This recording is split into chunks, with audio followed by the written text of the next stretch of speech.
سے پہلے سورہ بقرہ کی مختلف آیتوں کا خلاصہ پیش کیا گیا۔ ابھی اپنے سامنے جو آیت کریمہ ہے، اس آیت کریمہ کے اندر اللہ تبارک و تعالی ارشاد فرماتا ہے اِنَّا أَرْسَلْنَاكَ بِالْحَقِّ بَشِيرًا وَنَذِيرًا وَلَا تُسْأَلُ عَنْ أَصْحَابِ الْجَحِيمِ۔ اللہ تبارک و تعالی ارشاد فرماتا ہے کہ بے شک ہم نے آپ کو بھیجا حق کے ساتھ، خوشخبری سناتا اور لوگوں کو ڈراتا ہوا، اور آپ سے جہنمیوں کے تعلق سے نہیں پوچھا جائے گا۔ اب اس میں تمام الفاظ قابل غور۔ پہلے یہ کہ اللہ تعالیٰ فرماتا ہے کہ ہم نے بھیجا، یعنی اپنے محبوب صلی اللہ علیہ وسلم کو اللہ تعالیٰ فرماتا ہے ہم نے بھیجا، اور کوئی بھی چیز ہو وہ بھیجنے والے کے اعتبار سے پاور رکھتی ہے۔ آپ جیسے دیکھیں ایک معمولی آدمی کا خط ہو، معمولی آدمی کا پیغام ہو تو معمولی ہوتا ہے، اور بڑے آدمی کا پیغام ہو تو وہ بڑا ہو جاتا ہے۔ ایسے ہی آپ دیکھیں کوئی چھوٹا موٹا سلام کہلائے تو آدمی بس ایسے ہی ہے، لیکن کوئی بڑا سلام کہلائے ہے سلام شان والا، لیکن اب بڑے کی طرف سے آ جائے تو اس کی عظمت اور اس کے مقام میں چار چاند لگ جاتے ہیں۔ تو اللہ تبارک و تعالیٰ فرماتا ہے ہم نے بھیجا ہے اپنے محبوب کو۔ اب ذرا دیکھیں رب کے بھیجنے میں پاور کتنا آتا ہے۔ اللہ تبارک و تعالیٰ نے لنگڑے مچھر کو بھیجا، نمرود کے سامنے تھا لنگڑا لیکن پوری حکومت کو ہلا دیا، اور نمرود کو ہلا دیا کہ نمرود کے بھیجے میں جا کے بیٹھ گیا، اور ایسا بیٹھا کہ اب جو اس کے دربار میں آتا وہ اس کو جوتے سے مارتا، تب جا کر اس کو سکون ملتا۔ تو اللہ تعالیٰ نے ایک لنگڑے مچھر کو اتنا پاور دے دیا، اور آگے بڑھیے اللہ تبارک و تعالیٰ نے ابابیل پرندوں کے لشکر کو اللہ نے بھیجا۔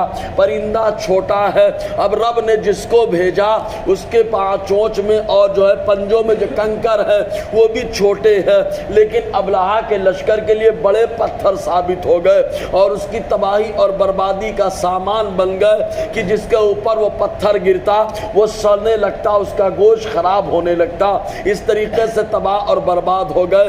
تو اللہ تعالیٰ جب کسی کو بھیجتا ہے تو بہت پاورفل اور بہت طاقت دے کر کے بھیجتا ہے۔ یہی وجہ ہے کہ جب اللہ نے اپنے محبوب کو بھیجا تو آمنہ کے گھر میں ولادت ہوئی، خانہ کعبہ جھک کر تسلیم کرنے لگا حضور صلی اللہ علیہ وسلم کی یہ شان۔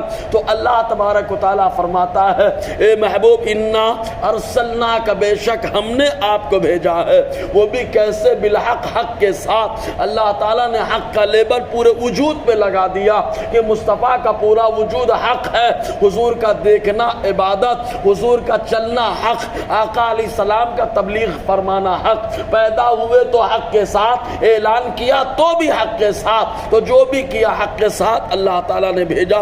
بشیرہ، بشیر بنا کر یعنی خوشخبری سنانے والا۔ جنتیوں کو خوشخبری کیسے سنائی؟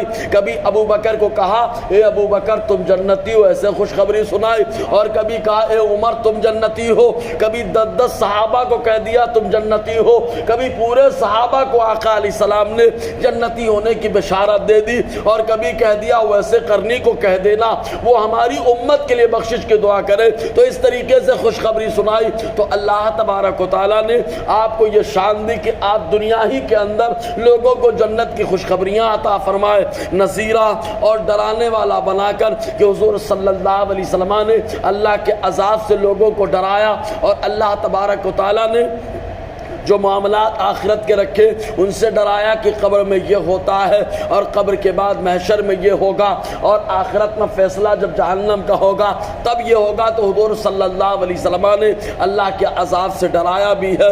تو اس طریقے سے بشیر و نذیر بنا کر اللہ تبارک و تعالیٰ نے اپنے محبوب کو بھیجا۔ اب آگے کا جو جملہ ہے بڑا اہم ہے، حضور صلی اللہ علیہ وسلم کے والدین کے تعلق سے، حضرت ابراہیم کے والد محترم کے تعلق سے، اور آقا علیہ السلام کے اور رشتہ داروں کے تعلق سے ہر دور میں کوئی نہ کوئی فتنہ کھڑا رہا۔ چنانچہ علامہ اسماعیل حقی علیہ رحمۃ الرحمان ارشاد فرماتے ہیں کہ حضور صلی اللہ علیہ وسلم کے والدین یہ ایمان والے رہے۔ یہی روح البیان اور اسی آیت کریمہ کے تفسیر کے نیچے لکھتے ہیں کہ حضور صلی اللہ علیہ وسلم کے والدین قبر انور سے زندہ ہو کر حضور صلی اللہ علیہ وسلم پر ایمان لائے، اور اس کے بعد جو ہے قبر میں پھر جلے گئے۔ تو اس طریقے سے پوری بات لکھی اور اس پر دلیل بھی پیش فرمائی ہے۔ اور اس کے بعد ایک شان نزول بیان کیا، وہ یہ کہ حضور صلی اللہ علیہ وسلم نے لوگوں کو ڈرایا بھی ہے، لوگوں کو سمجھایا بھی ہے، اس کے باوجود اگر کوئی ایمان نہیں لایا تو اللہ تعالیٰ فرماتا ہے اے محبوب آپ کی شان یہ ہے وَلَا تُسْأَلُ عَنْ أَصْحَابِ الْجَحِيمِ، آپ نے ڈرا دیا جس کو ڈرانا تھا، لیکن اب آپ سے جہنمیوں کے تعلق سے نہیں پوچھا جائے گا کہ یہ جہنم میں گئے تو کیا آپ نے سمجھایا نہیں، یہ جہنم میں گئے تو کیا آپ نے بتایا نہیں، اب آپ سے کچھ نہیں پوچھا جائے گا۔ تو یہ اللہ تبارک و تعالیٰ نے اپنے محبوب کی شان بیان فرمائی ہے۔ بہرکیف آگے اور گفتگو رہے گی۔ اللہ تعالیٰ ہم سب کو فیضان قرآن برکات قرآن سے مالا مال فرمائے۔ الحمدللہ۔